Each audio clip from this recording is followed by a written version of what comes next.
विश्वाला शांती आणि अहिंसेचा संदेश देणारे तथागत भगवान गौतम बुद्ध,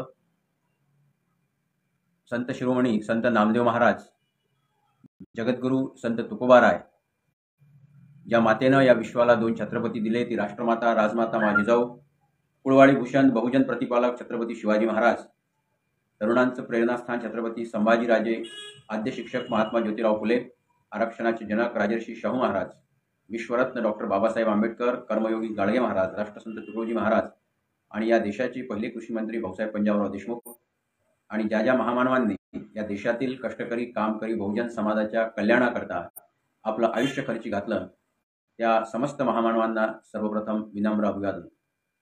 आज बहुजन संघटक पेजच्या वतीने या ठिकाणी या फेसबुक लाईव्ह कार्यक्रमाकरता उपस्थित ऑनलाईन सर्व प्रेक्षक वर्ग, बंधू आणि भगिनींना, त्याचबरोबर ज्यांनी मला या ठिकाणी आमंत्रित केलं ते आमचे मित्र ॲडव्होकेट सर्वजितजी बनसोडे, राहुलजी खांडेकर आणि त्यांची सर्व टीम।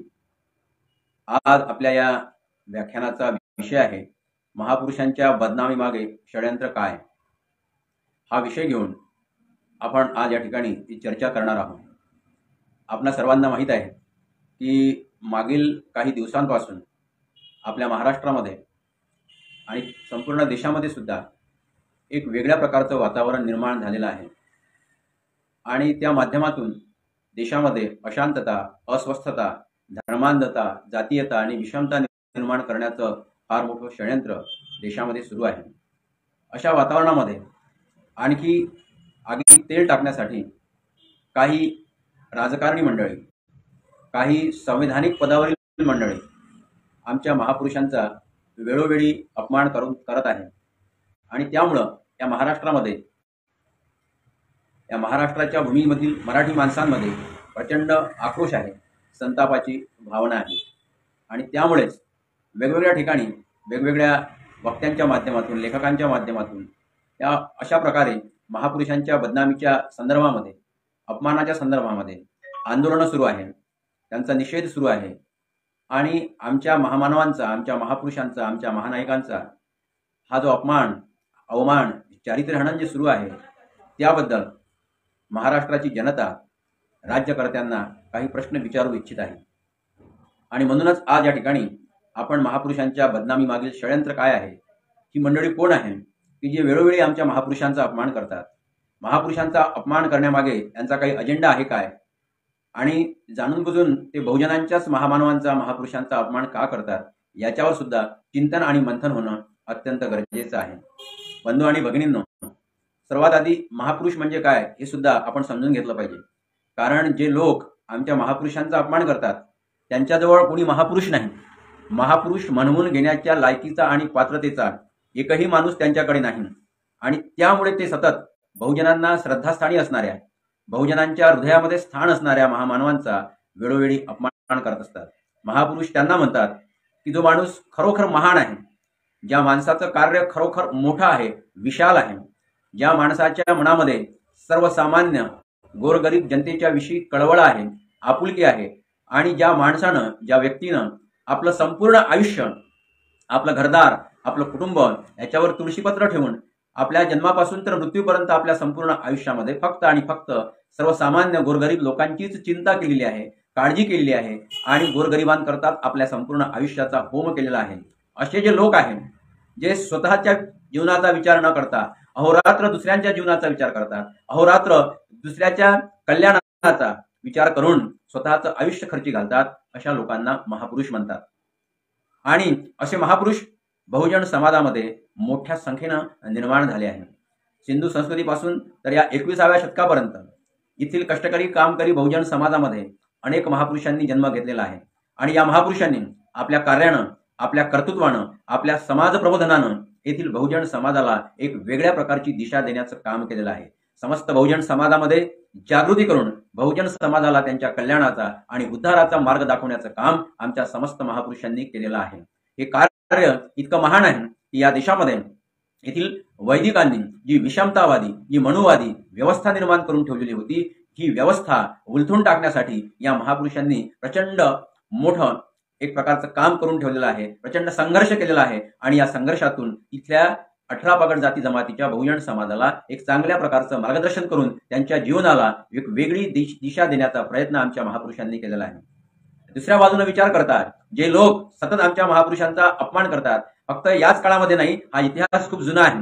भगवान गौतम बुद्धांपासून, नामदेवांपासून, तुकोबांपासून, ज्ञानेश्वरांपासून तर छत्रपती शिवराय संभाजी महाराज आणि त्यानंतरही फुले शाहू आंबेडकर, गाडगेबाबा, तुळोजी महाराज, भाऊसाहेब पंजाबराव देशमुख, अण्णाभाऊ साठे, कर्मवीर भाऊराव पाटील यासारख्या अनेक महापुरुषांचा इतिहास जर पाहिला तर यांना सुद्धा वेळोवेळी येथील वैदिक मनुवादी व्यवस्थेने त्रास दिलेला आहे, त्यांचा वेळोवेळी अवमान केलेला आहे.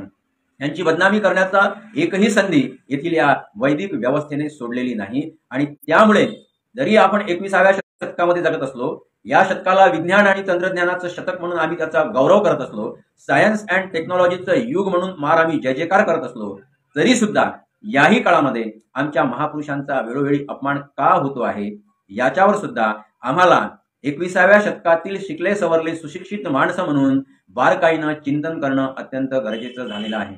आणि म्हणून मित्रांनो, ज्यांच्याकडे अजिबातही महापुरुष नाही, ज्यांच्याकडे महापुरुषांची वानवा आहे, ज्यांना दुसऱ्यांचे महापुरुष उसने घेऊन त्यांच्या नावावर आपलं काम करावं लागते, असे लोक आमच्या महापुरुषांचा अपमान करण्यासाठी वेळोवेळी तयार असतात, टपलेले असतात आणि कोणतीही संधी ते सोडत नाही. आणि म्हणून आम्हाला सुद्धा जागृत राहणं अत्यंत गरजेचं असते. सगळ्यात पहिल्यांदा विचार जर केला, सध्याच्या काळामध्ये जे वातावरण या महाराष्ट्रामध्ये निर्माण झालेलं आहे आणि ज्याच्यामुळे या महाराष्ट्रामधली जनता संतप्त आहे, मोठमोठे मोर्चे निघत आहे. आज सुद्धा मुंबईमध्ये मोठा सर्वपक्षीय एक मोर्चा त्या ठिकाणी निघाला. त्यामध्ये समस्त वेगवेगळ्या प्रकारचे राजकीय पक्ष आणि बहुजनवादी विचारांच्या संघटना सहभागी झाल्या आणि आमच्या महापुरुषांच्या अपमानाविरुद्ध त्या ठिकाणी सगळ्या लोकांनी संघटितपणे, एकत्रितपणे आवाज उठवलेला आहे. महाराष्ट्राचे सध्याचे राज्यपाल आहे भगतसिंग कोश्यारी आणि हे राज्यपाल पद हे अत्यंत महत्वाचं असं पद आहे. ते संवैधानिक पद आहे. राष्ट्रपतीने राज्यामध्ये आपले प्रतिनिधी म्हणून राज्यपालाला पाठवलेलं असते आणि राष्ट्रपतीच्या वतीने राज्याचा कारभार सुरळीत चालवण्यासाठी, राज्याच्या कारभारावर योग्य प्रकारचं नियंत्रण ठेवण्यासाठी आणि राज्यामध्ये कुठेही अशांतता, अस्वस्थता निर्माण होणार नाही यासाठी राज्यपालाचं पद निर्माण करण्यात आलेलं आहे. या पदाला फार महत्व आहे आणि महाराष्ट्रामध्ये आतापर्यंत जे अनेक राज्यपाल होऊन गेलेले आहे, या राज्यपालांनी चांगलं काम केल्याची परंपरा आहे. मग ते वेगवेगळ्या पक्षाचे का असेना, वैचारिक काही मतभेद का असेना, परंतु आतापर्यंत झालेल्या कोणत्याच राज्यपालांनी सध्याच्या राज्यपालासारखं विकृत, घाणेरडं, जातीयवादी आणि धर्मांधवादी वर्तन अजिबातही केलेलं नाही. आणि त्यामुळे आतापर्यंत महाराष्ट्राच्या इतिहासात झालेल्या राज्यपालाच्या तुलनेमध्ये सध्याचे जे राज्यपाल आहे भगतसिंग कोश्यारी यांचं वर्तन अत्यंत चुकीचं आहे. ते महाराष्ट्राच्या जनतेच्या भावना दुखावणारं आहे आणि जाणून बुजून ते वेळोवेळी वक्तव्य करतात. मग ते छत्रपती शिवाजी महाराजांच्या संदर्भामध्ये त्यांनी अनेकदा चुकीचं वक्तव्य केलेलं आहे. या छत्रपती शिवाजी महाराजांच्या विषयी या महाराष्ट्रात नाही, देशात नाही, संपूर्ण जगामध्ये आदर आहे. छत्रपती शिवाजी महाराज हे मराठी माणसाचं आराध्य दैवत आहे. छत्रपती शिवाजी महाराजांचं नाव घेऊनच या महाराष्ट्रामध्ये प्रत्येक कामाला सुरुवात होते. त्या शिवाजी महाराजांच्या संदर्भामध्ये राज्यपाल भगतसिंग कोश्यारी यांनी अनेकदा अशा पद्धतीचं वक्तव्य केलेलं आहे की असं वाटावं की छत्रपती शिवाजी महाराजांचे ते कट्टर शत्रू आहेत. आणि म्हणून या राज्यपालांचा महाराष्ट्रातील जनतेने वेळोवेळी विरोध केला, निषेध केला आणि केंद्र सरकारला, सध्याचे प्रधानमंत्री नरेंद्रजी मोदी यांना विनंती केली की तुम्ही तुमचं हे पार्सल केंद्रामध्ये परत घेऊन जावं, यांची कुठेतरी दुसऱ्या ठिकाणी रवानगी करण्यात यावी. परंतु अजूनही तसं झालेलं नाही. त्यांच्यावर कोणत्याही प्रकारची कारवाई झालेली नाही. याचा अर्थ काय समजावा की केंद्रातील सरकारचा सुद्धा राज्यपालांच्या या घृणास्पद वक्तव्याला पाठिंबा आहे काय, असा प्रश्न महाराष्ट्रातल्या जनतेच्या मनामध्ये निर्माण झालेला आहे. काळी टोपी घातलेला हा माणूस कोणत्या व्यवस्थेचं प्रतिनिधित्व करतो हे सुद्धा महाराष्ट्रातल्या जनतेनं समजून घेतलं पाहिजे. या माणसाच्या डोक्यावर RSS नावाच्या संघटनेची काळी टोपी आहे. तो माणूस RSSचं समर्थन करतो काय, RSSची विचारधारा महाराष्ट्रामध्ये राबवण्याचं काम करतो काय, किंवा त्या माणसाला आपला अजेंडा या ठिकाणी राबवण्यासाठी केंद्रातून मुद्दामून पाठवण्यात आलं आहे काय, असा प्रश्न मराठी माणसाला पडलेला आहे. छत्रपती शिवाजी महाराज हे जुन्या काळातले आदर्श होते. रामदास नसते तर छत्रपती शिवाजी महाराजांना कोणीही विचारलं नसतं. अशा प्रकारचं अत्यंत लज्जास्पद, अत्यंत घृणास्पद, मराठी माणसाला, त्यांच्या मनाला वेदना देणारं वक्तव्य या राज्यपालांनी वेळोवेळी केलेलं आहे. छत्रपती शिवाजी महाराज हे जुन्या काळातीलच आदर्श नाही तर नवीन काळामधीलही आदर्श आहे. आणि जोपर्यंत चंद्र आणि सूर्य या पृथ्वीवर राहतील तोपर्यंत शिवाजी महाराज या देशातल्या प्रत्येक माणसाचा आदर्श राहणार आहे. एक वेळ चंद्र सूर्य नाहीसे होतील, परंतु शिवाजी महाराजांचं नाव या महाराष्ट्राच्या, या देशाच्या प्रत्येक माणसाच्या मनातून, हृदयातून कधीही जाणार नाही.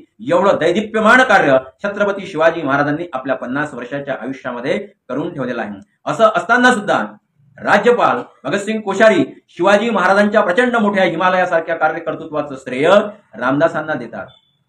जे रामदास कुठेही छत्रपती शिवाजी महाराजांच्या कार्यामध्ये त्यांनी कधीही मार्गदर्शन केलं नाही, शिवाजी महाराजांना सहकार्य केलं नाही आणि शिवाजी महाराजांनी सुद्धा कधीही त्यांचं मार्गदर्शन घेतलेलं नाही, अशा रामदासांना ते शिवाजी महाराजांच्या कामाचं श्रेय देतात. याचा अर्थ असा आहे की ते मनुवादी व्यवस्थेला समर्थन करून शिवाजी महाराजांना हीन लेखण्याचं, कमी लेखण्याचं काम करतात, हे आपण समजून घेतलं पाहिजे. उलट रामदासांनी शिवाजी महाराजांना पत्र लिहून की मी तुमच्या राज्यामध्ये आलेलो आहे, परंतु तुम्ही माझी जराही दखल घेतलेली नाही, असं त्यांनी एका ठिकाणी लिहून ठेवलेलं आहे. रामदास एका ठिकाणी असं म्हणतात की तुमचे देशी वास्तव्य केले, परी वर्तमान नाही घेतले, ऋणानुबंध विस्मरण झाले काय नाही. म्हणजे मी तुमच्या प्रदेशामध्ये राहिलेलो आहे, येऊन राहत आहे सध्या, तरी सुद्धा तुम्ही माझी जराही विचारपूस केलेली नाही. याचाच अर्थ तुम्ही मला ओळखत नाही असा होतो, असं रामदास स्वतः लिहून ठेवतात. आणि आमचे राज्यपाल मात्र शिवाजी महाराजांच्या सगळ्या पराक्रमाचं, त्यांच्या सगळ्या धैर्याचं, त्यांच्या कार्याचं आणि कर्तृत्वाचं श्रेय एका वेगळ्या माणसाला देण्याचं काम करून या देशामध्ये मनुवादी व्यवस्था रुजवण्याचं, त्या व्यवस्थेचं समर्थन करण्याचं अत्यंत वाईट असं काम करत आहे. आणि म्हणून महाराष्ट्रातल्या प्रत्येक माणसानं या राज्यपालाचा निषेध केला पाहिजे. शिवाजी महाराज हे आजही आदर्श आहे. शिवाजी महाराजांचा आदर्श घेऊन याच देशामध्ये नाही तर परदेशामध्ये सुद्धा फिडेल कॅस्ट्रो असेल, हो ची मिन्ह असेल, माओ सुंग असेल, यासारख्या मोठमोठ्या लोकांनी शिवाजी महाराजांपासून प्रेरणा घेऊन, त्यांचा आदर्श घेऊन स्वतःचं एक वेगळ्या प्रकारचं व्यक्तिमत्व, स्वतःचा एक वेगळा आदर्श जगासमोर निर्माण करण्याचं फार मोठं काम मित्रांनो केलेलं आहे. आणि असं असताना सुद्धा, आणि याही आमच्या देशामध्ये मग ते भगतसिंग असतील, ते राजगुरू असतील, ते सुखदेव असतील, कर्मवीर भाऊराव पाटील असतील, डॉक्टर पंजाबराव देशमुख असतील, सुभाषचंद्र बोस असतील, अनेक जे महापुरुष होऊन गेले, या प्रत्येक महापुरुषांनी छत्रपती शिवाजी महाराजांचा आदर्श घेऊन, त्यांच्यापासून प्रेरणा घेऊन आपलं काम केलेलं आहे. आणि आजच्याही काळामध्ये लाखो लोक छत्रपती शिवाजी महाराजांचा आदर्श घेऊन, त्यांना प्रेरणास्थानी मानून, त्यांचं नामस्मरण करूनच अनेकदा आपल्या कामाची सुरुवात करत असतात. आणि अशा महान राजाविषयी महाराष्ट्राच्या प्रत्येक माणसाच्या मनात ज्या छत्रपती शिवाजी महाराजांचं स्थान देवाप्रमाणे आहे, त्या महाराजांच्या विषयी या देशाचा एक मोठा माणूस किंवा संवैधानिक पदावर बसलेला एक मोठा व्यक्ती जर अशा प्रकारचं वक्तव्य करत असेल तर त्यांना 1 मिनिट सुद्धा पदावर राहण्याचा अधिकार नाही. आणि म्हणून आम्ही या ठिकाणी बहुजन संघटक असेल, आमचं संभाजी ब्रिगेड असेल, मराठा सेवा संघ असेल, जिजाऊ ब्रिगेड असेल, किंवा समस्त बहुजनवादी संघटना या देशामधल्या ज्या असतील, त्यांच्या माध्यमातून राज्यपालांची ताबडतोब त्यांच्या पदावरून हकालपट्टी करण्यात यावी, असं आम्ही या ठिकाणी जाहीरपणे मित्रांनो आवाहन करत आहे. आणि म्हणून पुढचा प्रश्न आमच्या मनामध्ये निर्माण होतो की ही जी व्यवस्था आहे, राज्यपालांसारखे या व्यवस्थेने पेरून ठेवलेले जे प्यादे आहे किंवा एजंट आहे, ते बहुजन महापुरुषांचीच बदनामी का करतात? ते छत्रपती शिवाजी महाराज, संभाजी महाराज, महात्मा ज्योतिराव फुले, सावित्रीबाई फुले, राजर्षी शाहू महाराज, डॉक्टर बाबासाहेब आंबेडकर, कर्मवीर भाऊराव पाटील यांच्यासारख्या महामानवांविषयीच ते का बोलतात? आणि मग जेव्हा संताप उठतो, लोक पेटून उठतात, निषेध सुरू होतो, तेव्हा मात्र ते सांगतात की आमचा बोलण्याचा असा अर्थ नव्हता, असा उद्देश नव्हता, आमच्या तोंडून काहीतरी ते चुकून निघून गेलं. परंतु आम्हाला अशा लोकांना विचारायचं आहे, फक्त तुमच्या तोंडून आमच्याच बहुजन महापुरुषांच्या संदर्भामध्ये असे उद्गार का निघतात? तुमच्या तोंडून कधीही हेडगेवार, गोळवलकर, सावरकर, गोडसे यांच्या संदर्भामध्ये चुकूनही अपशब्द का निघत नसावे? ते फक्त शिवाजी महाराजांच्या, संभाजी महाराजांच्या, डॉक्टर बाबासाहेब आंबेडकरांच्या, महात्मा फुलेंच्याच विषयी का निघतात? हे सुद्धा तुम्ही आम्हाला सांगितलं पाहिजे. याचा अर्थ तुम्ही हे जाणून बुजून करत आहात. तुम्ही या महाराष्ट्रातल्या मराठी माणसाची एक प्रकारे चाचणी घेत आहात की हा मराठी माणूस जागृत आहे की नाही, यांना आपल्या महापुरुषांच्या अपमानाच्या संदर्भामध्ये काही वाटते की नाही, ही माणसं पेटून उठतात की नाही, यासाठी तर तुमची ही वेळोवेळी टेस्टिंग नसावी, असाही प्रश्न आमच्या मनामध्ये मित्रांनो निर्माण होतो. आणि म्हणून ज्या लोकांकडे कोणतेही आदर्श नाही, ज्या लोकांकडे कोणतेही प्रेरणास्थान नाही, ज्यांच्याकडे कोणतेही महापुरुष नाही की ज्यांच्यापासून आदर्श घेऊन त्यांनी काम करावं, हे लोक महापुरुषांची सुद्धा चोरी करण्यामध्ये फार तरबेज आहे. कारण हेडगेवारांना कोणी ओळखत नाही, गोळवलकरांना या देशामध्ये कोणी ओळखत नाही, गोडसेंचा कोणी आदर्श घेऊ शकत नाही. आणि मग यांना शेवटी आदर्श घ्यावा लागतो आमचा, यांना उदो करावा लागतो शिवाजी महाराजांचा, यांना मूर्ती उभारावी लागते मग जगप्रसिद्ध मोठी ती सरदार पटेलांचीच. या सरदार पटेलांनी या RSS वर बंदी आणली होती, त्याच RSSच्या विचारधारेच्या लोकांना शेवटी सरदार पटेलांचा सहारा घ्यावा लागतो आणि त्यांची मूर्ती त्या ठिकाणी गुजरातमध्ये उभारावी लागते. याच्यापेक्षा आणखी कोणतं दुर्दैव असू शकते? जे सुभाषचंद्र बोस यांनी आझाद हिंद फौजेची स्थापना केली, भारताच्या स्वातंत्र्याच्या आंदोलनामध्ये मोठा सहभाग घेतला, त्यांचा सुद्धा आधार स्वातंत्र्याच्या आंदोलनामध्ये कधीही भाग न घेतलेल्या लोकांना घ्यावा लागतो. याच्यापेक्षा त्या लोकांचं आणखी दुर्दैव काय असावं? कारण त्यांना माहित आहे की आम्ही हेडगेवारांचा, गोळवळकरांचा, गोडसेंचा पुतळा उभारू शकत नाही. आम्हाला जर नाव घ्यायचं असेल तर ते एक तर बाबासाहेबांचं घ्यावं लागते, एक तर महात्मा गांधींचं घ्यावं लागते, सरदार पटेलांचं घ्यावं लागते, सुभाषचंद्र बोसांचं घ्यावं लागते, किंवा जर लोकांना गोळा करायचं असेल, लोकांना भावनिक करायचं असेल तर छत्रपती शिवाजी महाराजांच्या नावाशिवाय दुसरा कोणताही पर्याय आमच्याजवळ नाही. आणि म्हणून ते फक्त या नावांचा स्वतःच्या स्वार्थासाठी, स्वतःच्या राजकीय फायद्यासाठी वापर करतात. ही गोष्ट सुद्धा मित्रांनो आपण समजून घेतली पाहिजे. जरी ते या महापुरुषांचा वेळोवेळी जे जे कार करत असले, उदो करत असले, तरी या महापुरुषांच्या संदर्भामध्ये त्यांच्या मनामध्ये मात्र कोणताही आदर नाही, कोणतंही प्रेम नाही. ही गोष्ट सुद्धा आपण समजून घेणं अत्यंत गरजेचं आहे. ते एकीकडे महात्मा ज्योतिराव फुलेंचं नाव घेतात आणि दुसरीकडे मात्र महात्मा ज्योतिबा फुलेंचं कर्तृत्व साफ नाकारतात. दुसरीकडे सावित्रीबाईंचंही नाव घेतात, पण त्याच वेळी सावित्रीबाई फुलेंची टिंगल करण्यासाठी सुद्धा राज्यपालांसारखे व्यक्ती मागोपुढं पाहत नाही. हा विरोधाभास मित्रांनो आपण समजून घेतला पाहिजे. शिवरायांचे नाव घेतात, परंतु ज्या सावरकरांनी छत्रपती शिवाजी महाराजांचं आपल्या साहित्यामधून अनेकदा चारित्र्यहनन केलं, बदनामी केली, त्या सावरकरांचाही ते उदो करत असतात. परदेशात गेल्यावर महात्मा गांधींचे नाव घेतल्याशिवाय त्यांच्यासमोर पर्याय उरत नाही. परदेशात गेल्यावर किंवा भारतात कोणत्याही देशाचे परदेशी पाहुणे आले, राष्ट्रपती, प्रधानमंत्री आले तर गांधींच्या आश्रमात नेतात, परंतु जय जयकार मात्र गोडसेंचा करतात. त्यांच्या मनामध्ये गोडसेंना आदराचं स्थान आहे.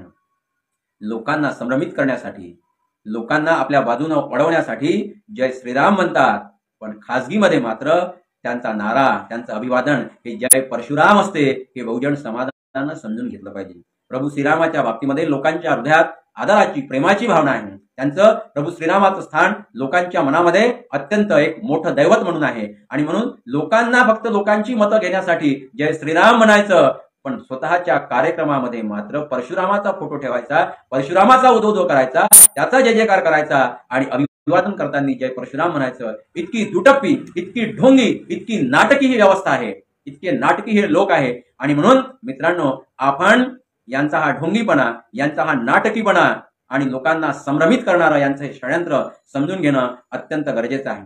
या महाराष्ट्राचं, या देशाचं वातावरण या लोकांनी पूर्णतः खराब करून टाकलेलं आहे. या देशामध्ये विविध जाती धर्माचे लोक गुण्या गोविंदानं नांदतात. एकमेकांच्या खांद्याला खांदा लावून, हातामध्ये हात घालून या देशाला शक्तिमान करण्यासाठी, महासत्ता बनवण्यासाठी या देशातल्या प्रत्येक वर्गातल्या माणसाचं फार मोठं योगदान आहे. लोक कष्ट करून, काम करून आपला देश महासत्ता कसा बनेल, इतरांच्या तुलनेमध्ये अमेरिकेच्या, रशियाच्या, जपानच्या, फ्रान्सच्या, इंग्लंडच्या तुलनेमध्ये भारताला कसं उभं करता येईल यासाठी या देशातल्या शेतकऱ्यांची, कष्टकऱ्यांचे अहोरात्र मेहनत सुरू असते. आणि दुसरीकडे सध्याचे राज्यकर्ते मात्र आमच्या भारत देशाची तुलना पाकिस्तान सोबत करतात. वेळोवेळी भारताला पाकिस्तान सोबत जोडण्याचा प्रयत्न करतात, परंतु दुसरीकडे मात्र चीन सारख्या बलाढ्य राष्ट्रांसोबत लढताना मात्र नांगी टाकतात. हे सुद्धा मित्रांनो आपण समजून घेण्याचा प्रयत्न केला पाहिजे. आणि म्हणून ही माणसं कोणाचा अजेंडा राबवतात? राज्यपालाच्या विषयी महाराष्ट्रामध्ये इतका रोष असताना सुद्धा त्यांना ते का हटवत नाही? शिवरायांचा, महात्मा फुलेंचा अपमान केल्यानंतर सुद्धा ही यंत्रणा अजूनही गप्प का आहे याच्यावर सुद्धा मित्रांनो आपण विचार केला पाहिजे. चंद्रकांत पाटील नावाचे महाराष्ट्राचे एक सध्याचे एक चांगल्या मोठ्या पदावर, हुद्द्यावर असलेले प्रमुख मंत्री सुद्धा कर्मवीर भाऊराव पाटील, महात्मा ज्योतिराव फुले, डॉक्टर बाबासाहेब आंबेडकर यांच्या संदर्भामध्ये अत्यंत घाणेरडं वक्तव्य करतात.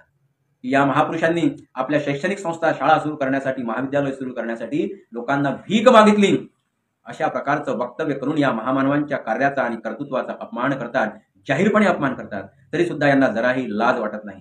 या डॉक्टर बाबासाहेब आंबेडकरांनी, महात्मा फुलेंनी, राजर्षी शाहू महाराजांनी, कर्मवीर भाऊराव पाटील असतील, डॉक्टर पंजाबराव देशमुख असतील, सावित्रीबाई फुले असतील, या आमच्या सगळ्या समस्त बहुजन महापुरुषांनी आपलं घरदार गहाण ठेवून, आपली शेती विकून, आपलं घर विकून, आपल्या पत्नीचे दागदागिने विकून इथल्या कष्टकरी, कामकरी बहुजन समाजाच्या मुलामुलींकरता शाळा, महाविद्यालय, वसतिगृह सुरू केली. स्वतःच्या संसाराचा त्याग केला, स्वतःच्या संसारावर तुळशीपत्र ठेवलं आणि इथला कष्टकरी कामकरी समाज शिकला पाहिजे, त्यांची प्रगती झाली पाहिजे, त्यांची उन्नती झाली पाहिजे, त्यांना सत्य काय असत्य काय खरं काय खोटं काय हे समजलं पाहिजे. यासाठी शिक्षण घेतल्याशिवाय पर्याय नाही. आणि ही शिक्षणाची दारं इथल्या वैदिक व्यवस्थेने आमच्या बहुजन समाजाकरता बंद केली आहे. ही दारं उघडण्यासाठी सावित्रीबाई फुले असतील, महात्मा ज्योतिराव फुले असतील, राजर्षी शाहू महाराज कोल्हापूर संस्थानचे आमचे असतील, डॉक्टर बाबासाहेब आंबेडकर असतील, या सगळ्या महापुरुषांनी अहोरात्र मेहनत केलेली आहे, प्रयत्न केलेला आहे. आणि या महापुरुषांना चंद्रकांत पाटील सारखा एक मंत्री म्हणतो की यांनी लोकांना भीक मागितलेली आहे. मित्रांनो, महात्मा ज्योतिराव फुले जे टाटा बिर्लापेक्षा श्रीमंत होते, ज्यांच्या घरी 200 एकरपेक्षा जास्त जमीन होती, त्यांना तुमच्या आमच्यासाठी कोणतेही कष्ट घेण्याची गरज नव्हती, लोकांचा शिव्याशाप खाण्याची गरज नव्हती. त्यांच्या घरावर मारेकरी आले पती पत्नीला मारण्यासाठी, तरी सुद्धा महात्मा ज्योतिराव फुले घाबरले नाही. त्यांनी आपल्या शिक्षणाचं कार्य अहोरात्र शेवटच्या क्षणापर्यंत सुरू ठेवलं. महात्मा फुलेंच्या मृत्यूनंतर त्यांची पत्नी सावित्रीबाई फुले यांनी आपल्या पतीचा वारसा चालवला आणि इथल्या बहुजन समाजाला शिक्षित करण्याचं काम केलं. ज्या देशातील स्त्रियांना शिक्षणाचा अधिकार नव्हता, इथल्या धर्मव्यवस्थेने शिक्षण घेणं हे पाप आहे. स्त्री जर शिकली तर ते फार मोठं पाप होते. स्त्री जर शिकली तर अक्षराच्या अळ्या बनून तिच्या सासरच्या मंडळीच्या ताटामध्ये पडतात, अशी भीती इथल्या स्त्रियांच्या मनामध्ये निर्माण केली होती. ती भीती सावित्रीबाई फुले यांनी दूर केली आणि इथल्या कोट्यावधी स्त्रियांना शिक्षणाची दारं उघडी करून दिली. सासऱ्यानं दोघाही पती पत्नींना घराच्या बाहेर हाकलून दिल्यानंतर कोणीही जागा देत नसताना उस्मान शेख नावाच्या एका मुस्लिम माणसाच्या घरामध्ये राहून सावित्रीबाई फुले आणि महात्मा ज्योतिराव फुले या देशातल्या कोट्यावधी महिलांना आणि पुरुषांना शिकवण्याचं काम करतात. शिक्षणाची गंगा खेड्यापाड्यापर्यंत पोहोचवतात. त्या सावित्रीबाई फुलेंना आणि महात्मा ज्योतिबा फुलेंना चंद्रकांत पाटील नावाचा मंत्री भिकारी म्हणतो, भीक मागितली असं म्हणतो. त्याचा आम्ही जाहीरपणे या ठिकाणी निषेध करतो आहे. मित्रांनो, ही गोष्ट येथील बहुजन समाजासाठी, बहुजन समाजाच्या कल्याणाकरिता ज्या महापुरुषांनी आपलं आयुष्य खर्ची घातलं त्यांचा घोर अपमान करणारी आहे. या डॉक्टर बाबासाहेब आंबेडकरांनी या देशाचं संविधान लिहिलं. संविधान लिहून या देशातल्या प्रत्येक माणसाला समान समतेचा अधिकार दिला, शिक्षणाचा अधिकार दिला, स्वातंत्र्याचा अधिकार दिला, लिहिण्या बोलण्या वाचण्याचा अधिकार दिला. टाटा बिर्ला अंबानी अडानीला एकमत आणि झोपडीमध्ये राहणाऱ्या माझ्या गोरगरीब माणसाला सुद्धा एकमत, समान पातळीवर राजकीय अधिकार देण्याचं काम डॉक्टर बाबासाहेब आंबेडकरांनी केलं. डॉक्टर बाबासाहेब आंबेडकरांनी या देशाचं संविधान लिहिलं म्हणून आम्हाला अधिकार प्राप्त झाले. बाबासाहेबांच्या ऐवजी तर या देशाचं संविधान एखाद्या मनुवादी व्यवस्थेचे समर्थक असणाऱ्या उच्चवर्णीय एखाद्या माणसानं लिहिलं असतं तर बहुजन समाजाची अवस्था अजूनही 2500 वर्षापूर्वी सारखीच राहिली असती. अजूनही बहुजन समाजाला कोणत्याही प्रकारचे हक्क आणि अधिकार मिळाले नसते. डॉक्टर बाबासाहेब आंबेडकरांनी निर्माण केलेल्या संविधानाची ही पुण्याई आहे. त्याच डॉक्टर बाबासाहेब आंबेडकरांना भीक मागितली म्हणून या राज्याचा एक मंत्री हिणवतो, तरी सुद्धा त्याच्यावर कोणतीही कारवाई होत नाही, मंत्री पदावरून हटवल्या जात नाही. आमचे आंबेडकरी विचारांचे युवक चंद्रकांत पाटील यांच्या अंगावर शाई फेकून निषेध करतात. आम्ही त्या युवकांचं या ठिकाणी अभिनंदन करतो, समर्थन करतो. आणि ज्या महामानवांची अशा प्रकारे हे लोक अपमान करतील, बदनामी करतील, त्यांना अशाच प्रकारचा धडा यापुढे सुद्धा शिकवला जाईल हे आम्ही या ठिकाणी जाहीरपणे सांगत असताना आम्हाला कुणाची भीती वाटत नाही. कारण आम्ही छत्रपती शिवाजी महाराज, संभाजी महाराज, फुले शाहू आंबेडकर, कर्मवीर भाऊराव पाटील यांच्या विचारांचे पाईक आहोत. कर्मवीर भाऊराव पाटलांनी आपल्या पत्नीचे दागिने गहाण ठेवून रयत शिक्षण संस्थेची स्थापना केली. आज 500 पेक्षा जास्त शिक्षण संस्था रयत शिक्षण संस्थेच्या आहे, शाळा महाविद्यालय वेगवेगळ्या प्रकारच्या. त्या कर्मवीर भाऊराव पाटलांच्या संदर्भामध्ये सुद्धा चंद्रकांत पाटील अशाच प्रकारचं गुन्हास्पद वक्तव्य करतात आणि कर्मवीर भाऊराव पाटलांच्या शैक्षणिक कार्याचा जाहीरपणे अपमान करतात. अशी माणसं सध्या महाराष्ट्राच्या मंत्रिपदावर मोठमोठी पदं भूषवित आहे. हा या महाराष्ट्राचा अपमान आहे. ज्या महाराष्ट्रातल्या ज्या महापुरुषांनी या माणसांकरता, त्यांच्या कुटुंबातील स्त्रियांकरता, मुलींकरता शिक्षणाची दारं उघडी करून दिली, त्याच महापुरुषांचा ही माणसं वेळोवेळी का अपमान करतात याचा सुद्धा मित्रांनो विचार करणं अत्यंत गरजेचं आहे. एकीकडे सांगायचं की आम्ही हिंदू धर्माचे पाईक आहोत, आम्ही हिंदुत्ववादी आहोत, आम्हाला आमच्या धर्माचा अभिमान आहे. मग या महापुरुषांनी कोणाकरता काम केलं? हिंदू धर्मातल्याच लोकांकरता यांनी काम केलेलं आहे. कारण या देशामध्ये 80% जनता हिंदुत्ववादी, हिंदू विचारांची किंवा हिंदू समजल्या जाणारी आहे. डॉक्टर बाबासाहेब आंबेडकरांनी हिंदू महिलांकरता हिंदू कोड बिल लिहिलं आणि या देशातल्या समस्त हिंदू धर्माच्या महिलांकरता मुक्तीची दारं डॉक्टर बाबासाहेब आंबेडकरांनी उघडलेली आहे. या देशातील महिलांना सगळ्या प्रकारचे अधिकार डॉक्टर बाबासाहेब आंबेडकरांच्या हिंदू कोड बिलामधून प्राप्त झालेले आहे. असं असताना या हिंदू धर्मातल्याच महापुरुषांचा अपमान करायचा आहे. परंतु दुसऱ्या बाजूनं ज्या मुस्लिमांना समोर करून, मुस्लिमांना टार्गेट करून हिंदू लोकांना संभ्रमित करणे, त्यांना भडकावणे मुस्लिमांच्या विरुद्ध, हे जे कारस्थान या देशामध्ये सुरू आहे. परंतु आपण दुसऱ्या बाजूने सुद्धा विचार करण्याची गरज आहे की एकही मुस्लिम छत्रपती शिवाजी महाराजांच्या संदर्भामध्ये वाईट चुकीचं वक्तव्य का करत नाही? शिवाजी महाराजांच्या संदर्भामध्ये, संभाजी महाराजांच्या संदर्भामध्ये, डॉक्टर बाबासाहेब आंबेडकरांच्या संदर्भामध्ये कोणताच मुस्लिम कधी का वाईट लिहित नाही, का चुकीचं वक्तव्य करत नाही, हे सुद्धा आपण पाहिलं पाहिजे. कारण या देशातल्या मुस्लिमांना सुद्धा छत्रपती शिवाजी महाराज, संभाजी महाराज, डॉक्टर बाबासाहेब आंबेडकर, महात्मा फुले, शाहू महाराज यांच्याविषयी नितांत आदर आहे. आणि म्हणून हिंदू, मुस्लिम, बौद्ध, शीख हातामध्ये हात घालून काम करत असताना, आपल्या महापुरुषांचा सन्मान करत असताना आणि या महापुरुषांच्या पावलावर पाऊल टाकून आधुनिक काळामध्ये कार्य करत असताना हे या लोकांना खुपते आहे, हे या लोकांना सहन होत नाही. आणि म्हणून समस्त बहुजनवादी महापुरुषांची परंपरा ताकदीनं या महाराष्ट्रामधले विविध सामाजिक पुरोगामी संघटना, आम्ही संभाजी ब्रिगेडच्या माध्यमातून काम करतो आहे. अनेक आंबेडकरवादी संघटना असतील, वेगवेगळ्या प्रकारच्या महापुरुषांच्या विचारावर चालणाऱ्या संघटना असतील, या समस्त संघटना या महापुरुषांचा विचार महाराष्ट्रामध्ये जागृत ठेवण्यासाठी आणि या महाराष्ट्रामधल्या, या देशामधल्या लोकांपर्यंत, तळागाळापर्यंत हा विचार पोहोचवण्यासाठी अहोरात्र काम करत असताना या लोकांना आता वाटत आहे की बहुजन समाज जागृत व्हायला लागलेला आहे, बहुजन समाज शिक्षित व्हायला लागलेला आहे, बहुजन समाज उच्च शिक्षित व्हायला लागलेला आहे, बहुजन समाजांच्या महिला आता मोठमोठ्या पदावर जायला लागलेल्या आहेत, त्या राष्ट्रपती व्हायला लागल्या, त्या प्रधानमंत्री व्हायला लागल्या, त्या मुख्यमंत्री व्हायला लागल्या, त्या आमदार, खासदार, कलेक्टर, कमिशनर, डॉक्टर, इंजिनियर, प्राध्यापक, शिक्षक, वकील व्हायला लागल्या, त्या PSI, STI, BDO, CO, CEO व्हायला लागल्या. आणि मग आता आपली मक्तेदारी संपुष्टात येत आहे. जी ज्ञानाची मक्तेदारी स्वतःच्या हातामध्ये घेऊन इथली बहुजन समाजाला शिक्षण नाकारण्याचं काम या व्यवस्थेनं केलं होतं, ती मक्तेदारी या बहुजन समाजानं धुडकावून लावलेली आहे. आणि म्हणून यांच्या अंगाचा तिळपापड होत आहे. आणि ही मंडळी आता वेळोवेळी बहुजन महामानवांचा अपमान करून त्यांना कमी लेखण्याचं काम करत आहे. नुकतंच सुषमाताई अंधारे ज्या शिवसेनेच्या उपनेत्या आहेत, त्यांच्या संदर्भामध्ये सध्या महाराष्ट्रामध्ये एक रान या लोकांनी उठवलेला आहे. त्यांचे जुने व्हिडिओ काढून 2008, 9, 10 सालचे जुने व्हिडिओ काढून त्यांना बदनाम करण्याचं, त्यांचं चारित्र्यहनन करण्याचं, त्यांच्याविषयी एक प्रकारचं एक वातावरण महाराष्ट्रामध्ये टीकेचं वातावरण निर्माण करण्याचा एक अत्यंत नियोजनपूर्वक कटकारस्थान या महाराष्ट्रामध्ये या मंडळींनी मित्रांनो सुरू केलेलं आहे. कारण ही जी मनुवादी वैदिक व्यवस्था आहे ही महिलांची कट्टर शत्रू आहेत पूर्वीपासून. आज जरी आमच्या महिलांना डॉक्टर बाबासाहेब आंबेडकरांच्या संविधानामुळे, महात्मा ज्योतिबा फुले, सावित्रीबाई फुले, शाहू महाराजांच्या शैक्षणिक कार्यामुळे जरी अधिकार प्राप्त झाले असले, जरी आमच्या महिला शिक्षण घेऊन उच्च पदावर पोहोचलेल्या असल्या तरी या लोकांना ते सहन होत नाही. आणि म्हणून एक बहुजन समाजामधली, येथील धर्मव्यवस्थेनं अस्पृश्य ठरवल्या गेलेल्या जातीतील एक महिला आज या महाराष्ट्रामध्ये लोकांचं प्रबोधन करते आहे, ती प्रसिद्ध होते आहे, ती दररोज टीव्हीवर गाजते आहे, लाखो लोक त्या महिलेचं भाषण ऐकते आहे, पाहते आहे. हे येथील उच्चवर्णीय पुरुष प्रधान संस्कृतीच्या समर्थकांना अजिबातही सहन होत नाही.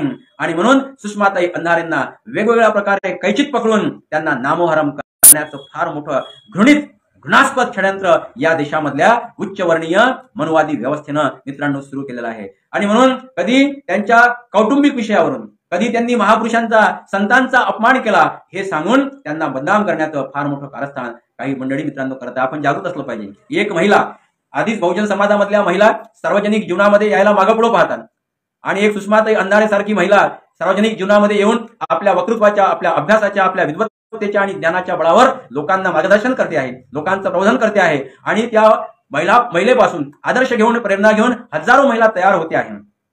आपण अशा महिलांच्या पाठीशी खंबीरपणे मित्रांनो उभं राहिलं पाहिजे. कारण सुषमाताई अंधारे जे आहे त्या फुले शाहू आंबेडकर, छत्रपती शिवाजी महाराज आणि संभाजी महाराजांचा विचार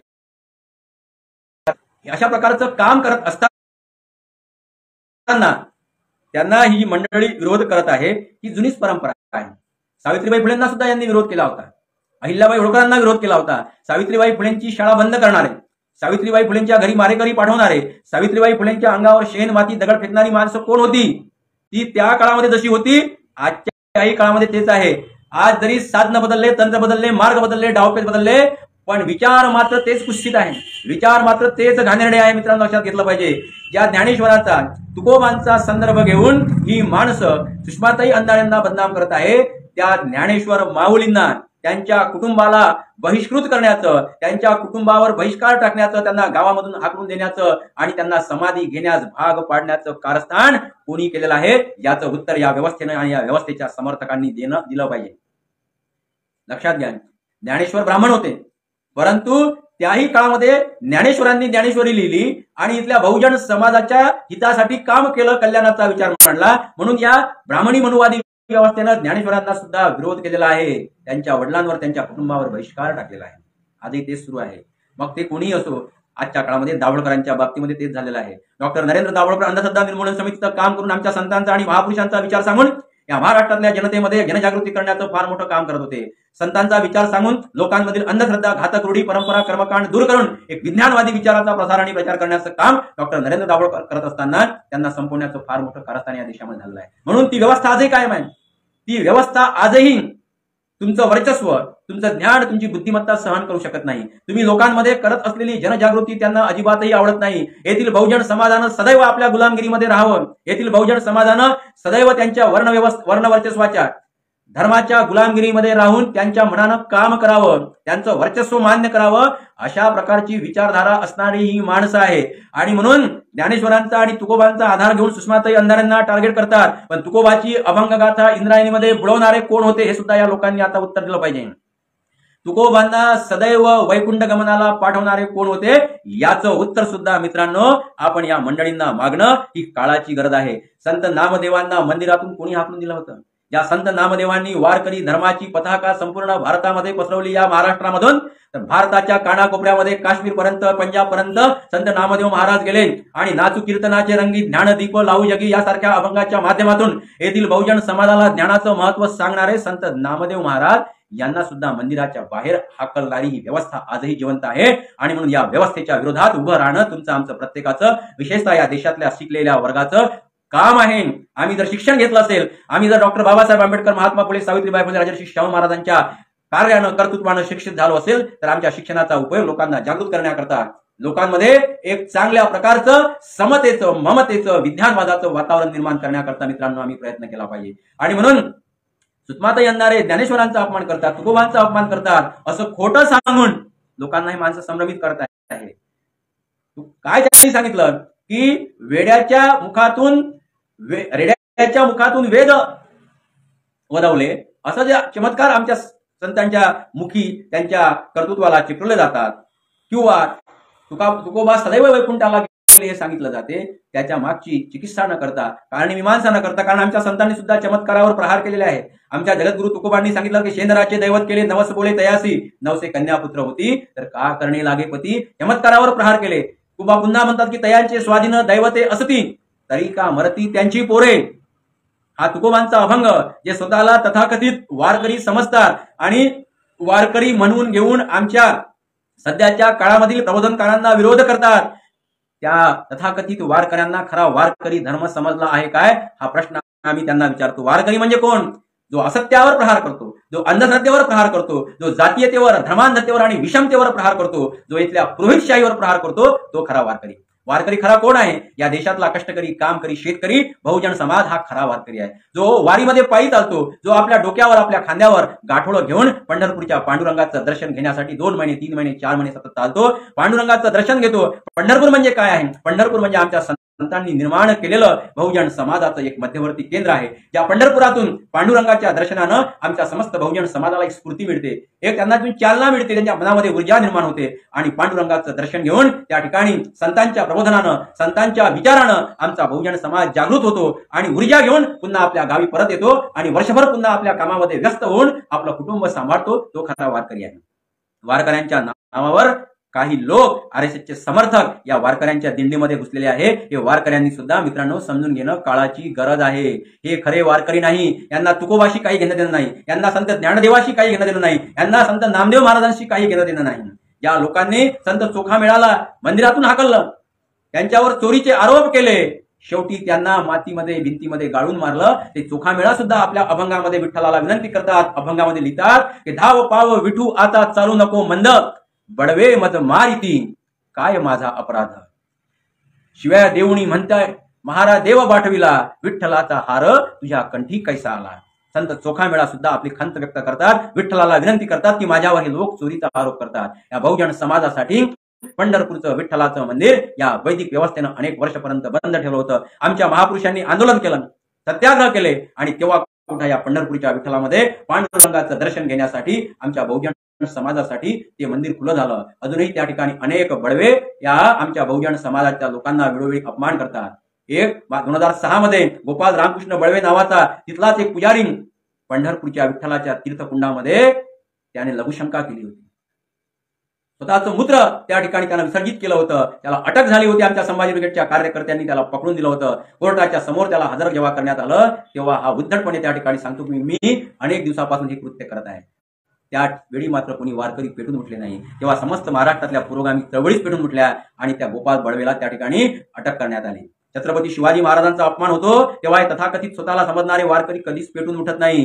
ज्या छत्रपती शिवाजी महाराजांनी आमच्या वारकरी धर्माच्या जगद्गुरु तुकोबांचा आदर्श घेतला, तुकोबांच्या अभंगावर, तुकोबांच्या विचारावर, तुकोबांच्या साहित्यावर छत्रपती शिवाजी महाराजांनी स्वराज्याची उभारणी केली, त्या तुकोबांचा आदर्श घेऊन छत्रपती शिवाजी महाराज स्त्रियांचा सन्मान करतात. तुकोबांनी सांगितलं की पराविया नारी रकुमाई समान हे गेले नेमून ठाईचेची, जाई जाई हो माते न करी सायास आम्ही विष्णुदास नव्हे तैसे, तुका म्हणे तुझं पाहिजे व्रतार तरी काय अंधारा थोडे झाले.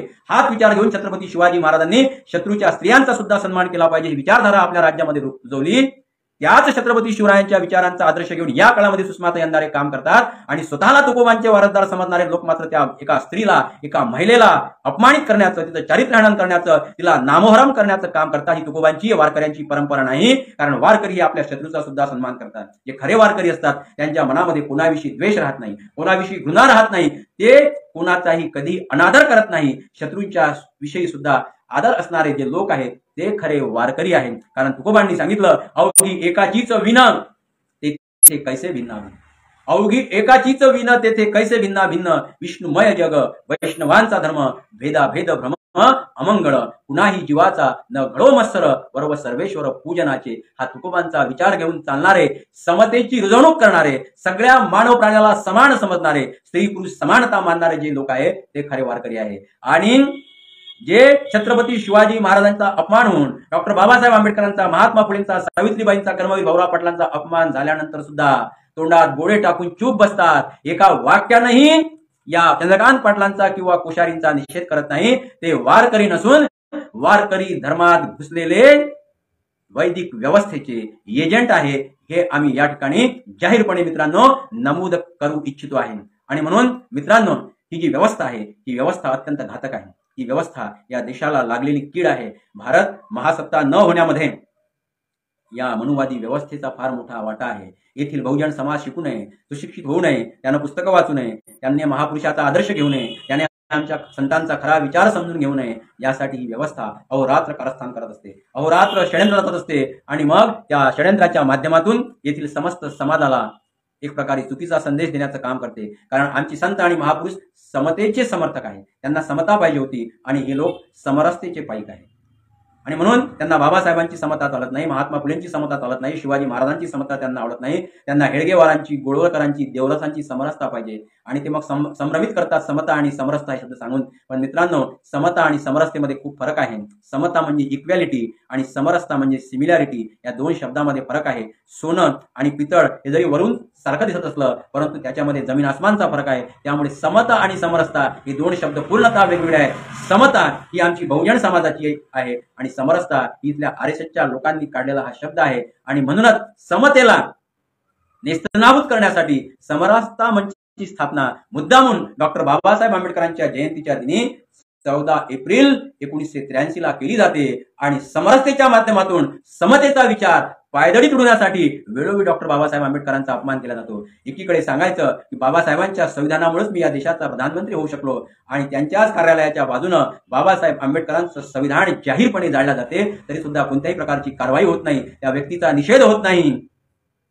इतकं खतरनाक वातावरण मित्रांनो या देशामध्ये निर्माण झालेलं आहे. आणि म्हणून आम्हाला जर ही व्यवस्था बदलवायची असेल, आम्हाला खऱ्या अर्थानं या ठिकाणी संतांचा आणि महापुरुषांचा विचार समजून घेऊन समाजामध्ये जागृती करायची असेल, आमच्या महिलांना एक प्रकारे सार्वजनिक जीवनामध्ये वावरत असताना त्यांना आम्हाला पाठिंबा देऊन, त्यांचं समर्थन करून आणि त्यांच्या पाठीशी ताकदीनं उभं राहून ही जी व्यवस्था त्यांना नामोहरम करण्याचा प्रयत्न करत आहे, ते प्रयत्न आम्ही धुडकावून टाकण्यासाठी सज्ज असलो पाहिजे. आमच्या संतांनी आम्हाला हेच सांगितलेलं आहे की पायी झाला नारू तेथे बांधिला कापरू, तेथे विभव्याचे काम व्हावे अधमासी अधम, विंचू देव्हाऱ्यासी बैसला देव पूजान आवडे त्याला, तेथे पैजाराचे काम व्हावे अधमासी अधम.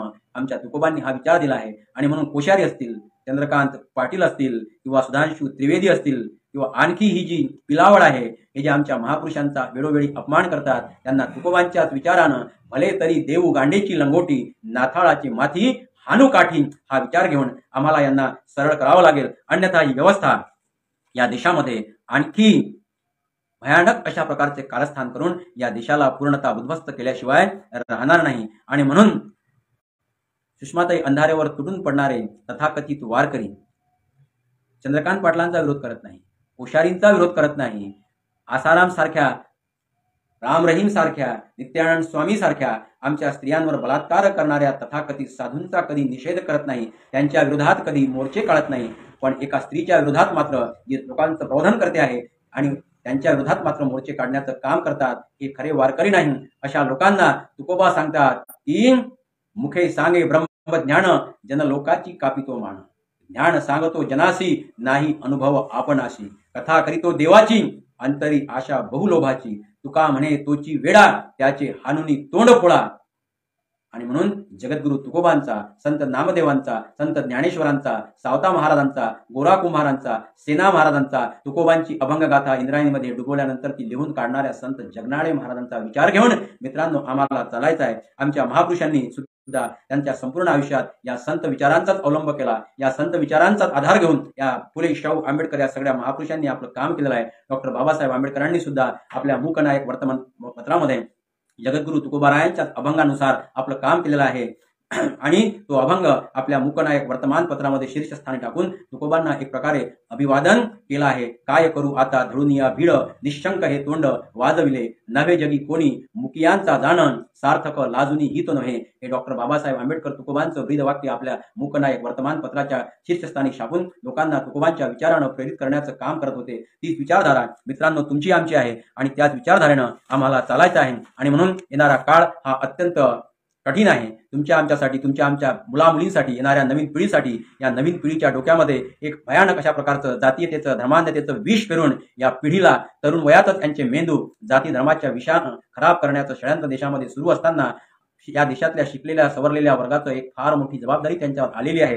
येणाऱ्या काळामध्ये आमच्या मुलामुलींना जर आम्हाला योग्य प्रकारे तयार करायचं असेल, त्यांना या देशाच्या मुख्य प्रवाहामध्ये आणून देशाला महासत्ता बनवण्यासाठी जर आमच्या मुलामुलींचा हातभार लागावा असं आम्हाला वाटत असेल तर आम्हाला जागृत राहणं आणि संत आणि महापुरुषांच्या विचारावर चालणं अत्यंत गरजेचं आहे. कारण आमच्या संतांचा आणि महापुरुषांचा विचार हा देशाला जागवणारा आहे. समस्त बहुजन समाजाला सोबत घेऊन चालणारा, त्यांच्या प्रगतीच्या आणि कल्याणाच्या वाटा मोकळ्या करणारा हा विचार आहे. आणि त्यासाठीच आपल्याला येणाऱ्या काळामध्ये काम करायचं आहे. आणि म्हणून महापुरुषांच्या बदनामीच्या मागचं हे जे षड्यंत्र आहे हे फार भयानक आहे. ते आम्हाला ओळखलं पाहिजे, त्याची चिकित्सा केली पाहिजे, संशोधन केलं पाहिजे. हे लोक असे का बोलतात, असे का वागतात, जाणून बुजून आमच्याच महापुरुषांचा अपमान का करतात, त्यांच्या तोंडातून कधीही हेडगेवार, गोळवलकर, सावरकर, गोडसे यांच्याविषयी एकही शब्द वाईट का निघत नाही, याची तुलना आपण केली पाहिजे, याची चिकित्सा आपण केली पाहिजे. तरच खऱ्या अर्थानं आमच्या ज्ञानाचा, बुद्धीचा, विद्वत्तेचा उपयोग आम्हाला करता येईल. एवढंच या ठिकाणी सांगतो. आणि येणाऱ्या काळामध्ये या महापुरुषांच्या बदनामीच्या विषयी आपण जागृत राहून सगळ्यांनी, समस्त बहुजनवादी संघटनांनी हातामध्ये हात घालून, खांद्याला खांदा लावून आमच्या महापुरुषांचा विचार समाजाच्या तळागाळापर्यंत पोहोचवण्यासाठी आपण सर्वांनी प्रयत्न करूया. एवढंच आपणास या ठिकाणी आवाहन करतो आणि थांबतो. धन्यवाद. जय जिजाऊ.